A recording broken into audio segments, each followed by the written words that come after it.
nomor induk mahasiswa 858849695. Pada video ini saya akan memenuhi tugas praktikum IPA di SD dengan materi simbiosis.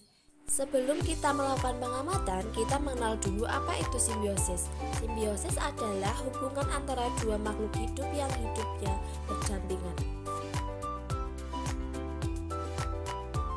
Adapun alat dan bahan yang digunakan untuk pengamatan seperti alat tulis, papan atau tabel pengamatan, dan alam sekitar. Pertama, ada simbiosis parasitisme.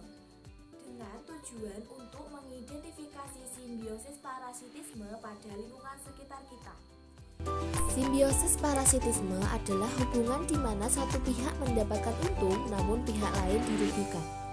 Yang pertama ada kucing dan kutu. Kucing dirugikan karena kulitnya terasa gatal, sedangkan kutu mendapatkan keuntungan dari darahnya tubuh kucing. Yang kedua adalah sapi dan lalat. Sapi merasa gatal dan kulitnya bisa terluka. Sementara lalat dapat diuntungkan karena bisa menghisap darah dari sapi sebagai makanannya.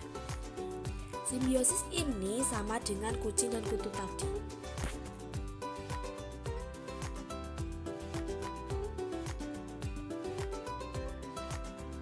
Ketiga ada manusia dengan nyamuk. Manusia dirugikan karena kulitnya gatal dan bisa terkena penyakit. Tapi nyamuk diuntungkan karena mendapatkan darah dari manusia.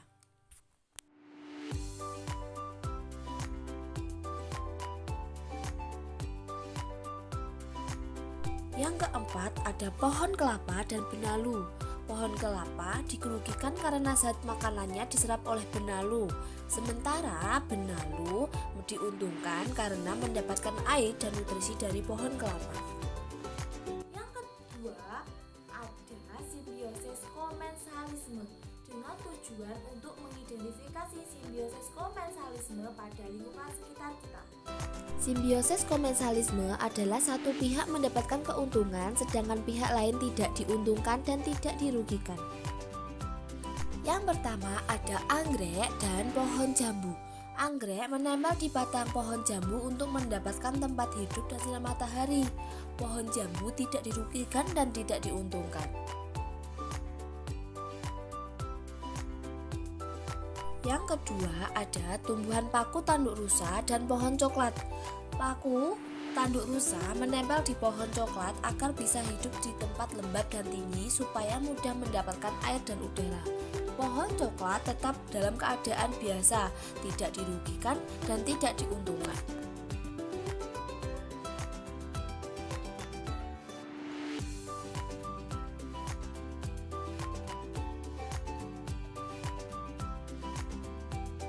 Ketiga ada tanaman sirih dan pohon kelapa. Sirih memanjat pohon kelapa agar bisa mendapatkan sinar matahari lebih banyak. Pohon kelapa tidak terganggu oleh keberadaan tanaman sirih karena tidak dirugikan dan tidak diuntungkan juga.